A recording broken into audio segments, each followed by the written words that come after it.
भगवान श्री कृष्ण और सत्यभामा की वार्ता चलती है और वहाँ पर सत्यभामा के सामने कल्पवृक्ष है। सत्यभामा यह कह रही है कि प्रभु, हमारा प्रेम किस प्रकार से बढ़ा और कई युगों युगों तक मैं आपकी ऐसा प्रियतमा बनी,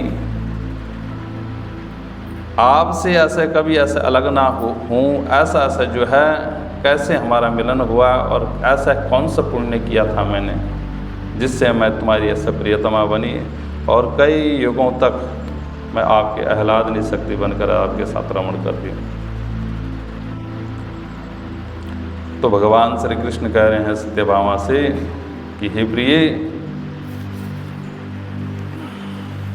आपने पूर्व में एक कथा सुनी थी।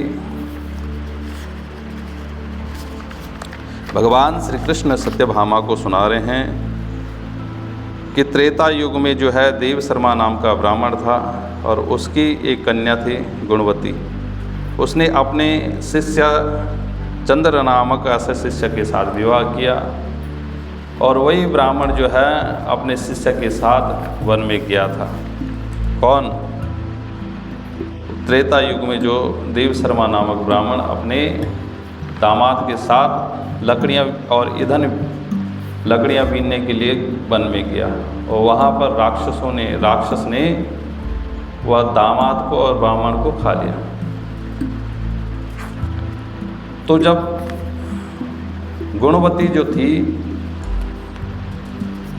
भगवान कह रहे हैं वही जब ऐसा पति की मृत्यु हो गई तो वह शोकातुर हो गई, पृथ्वी पर गिर पड़ी।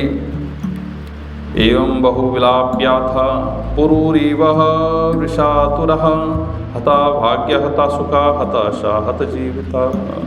हताश होकर निराश होकर वह ऐसा रुदन करने लग गई, शोकातुर होकर ऐसा जो है शोक में ऐसा डूब गई। अपने घर में अनेक वस्तुएं ऐसे बेचकर उसने ऐसा बड़ी सावधानी से पिता और पति का ऐसा श्राद्ध कर्म किया। श्राद्ध कर्म करके विष्णु भक्ति में लीन हो गई और जब भगवान की भक्ति की उसने, भगवान नारायण की, तो वह ऐसा प्रत्येक एकादशी का व्रत करती, कार्तिक में स्नान करती, जागरण करती, ओम नमो भगवते सूर्य नारायणाय नमः, इस प्रकार हरे राम हरे कृष्ण इस मंत्र को ऐसा जपती और खूब दीपदान करती। कौन? गुणवती। और तुलसी का ऐसा वृक्ष लगाया उसने। वह विष्णु के ऐसे समान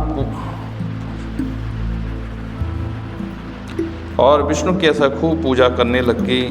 कार्तिक में ऐसा भगवान विष्णु के ऐसे मंदिर में सफाई करना, खूब पूजा करना, भगवान की आराधना करना। प्राणी जीवन ऐसे जीते ही ऐसा मुक्त हो जाता है, जीते जी क्या जन्म मृत्यु से मुक्त हो जाता है भगवान की कृपा से। उसके पाप सब जो इस महीने ऐसे भगवान की सेवा करता, अनंत गुना है। इस महीने ऐसे भगवान के दर्शन करता है, पूजन करता है, भगवान की से विग्रह की ऐसे आरती उतारता है, दीप दान, जितना दीप 100 दीप 1000 दीप लाख दीप जितना भी जलाते हैं वह उतना ऐसा जो है उतना ज़्यादा ऐसा पुण्य प्राप्त करता है। जो प्राणी कार्तिक के में 3 दिन का भी नियम बना ले तो वह ऐसा देवताओं से पूजनीय हो जाता है। तब भला ऐसा जन्म मरण व्रत ऐसा जो ऐसा व्रत रखता है पूरा महीने तो वह ऐसा जन्म मरण के बंधन से मुक्त हो जाता है। गुणवती मन लगाकर ऐसा प्रतिवर्ष कार्तिक का वैसा व्रत करती, भक्तिपूर्वक भगवान विष्णु का ऐसा आराधना करती। एक समय की बात है कि वही गुणवती रोग से ऐसा कारण दुबली पतली ऐसा पीड़ित हो गई और ऐसा जो है प्रत्येक दिन वह ऐसा गंगा स्नान हो जाती। गंगा स्नान गगन मंडल से ऐसा विमान आ रहे हैं, उस पर शंख चक्र गदा और पद्म विविध ऐसे आयुधों से विष्णु रूप धारण करने वाले पार्षद से विद्यमान है।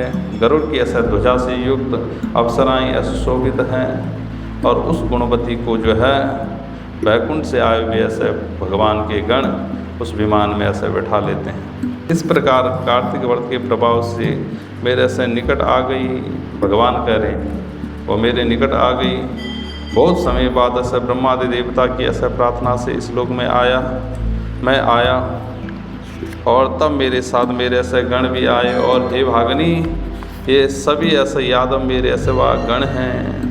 देव शर्मा से विप्र जो है, जो ब्राह्मण था वह से तुम्हारा पिता सत्राजित यादव हुआ, और उस जन्म में तुम्हारे से पति ऐसे चंद्र शर्मा से जो थे वह इस जन्म में भगवान श्री कृष्ण कह रहे हैं वह अक्रूर बने। तुम वही ऐसा गुणवती हो। उस जन्म के ऐसा कार्तिक व्रत के ऐसे पुण्य से और तुम ऐसे मेरी प्रियसी बन गई, तो तब से मैं ऐसे तुम्हें ऐसा प्रेम करता हूँ, और इस जन्म में तुम मेरी ऐसे जो है आह्लादिनी शक्ति बन गई, मेरी पत्नी बन गई। कौन कह रहे हैं? भगवान कह रहे हैं सत्यभामा को। तो इस प्रकार मेरे मंदिर द्वार पर जो भी व्यक्ति सेवा करता है, तुलसी का सा बगीचा लगाता, तुलसी का पौधा लगाता, उसे इसी प्रकार कल्प वृक्ष की ऐसा जो है छाँव मिलती है। जिस वृक्ष के नीचे जो कल्पना करे वह इसे प्राप्त होती है। भगवान श्री कृष्ण कह रहे हैं सत्यभामा को। और उसके घर में सदा ही लक्ष्मी का वास बना रहता है। पति स्वरूपा भगवान को अर्पण होती है, वह ऐसा भगवान को प्राप्त कर लेती है। तुम मेरे से भार्य बन गई है। जन्म से लेकर असमरण पर्यंत ऐसा कार्तिक का व्रत किया था तुमने, इसलिए तुम्हारा ऐसा विशेष ऐसा वियोग नहीं हुआ। कभी भी तुम मेरे से ऐसा अलग नहीं हुई, इसलिए तुम ऐसा मेरी हो गई। तुमने क्या किया? कार्तिक व्रत लिया। इस प्रकार मनुष्य नियम से कार्तिक मास का ऐसा व्रत करेगा, वे सब मेरे पास ऐसे रहेंगे, और तुम्हारे ऐसे समान ऐसा वह मेरे लिए ऐसा बहुत प्रिय हो जाएगा।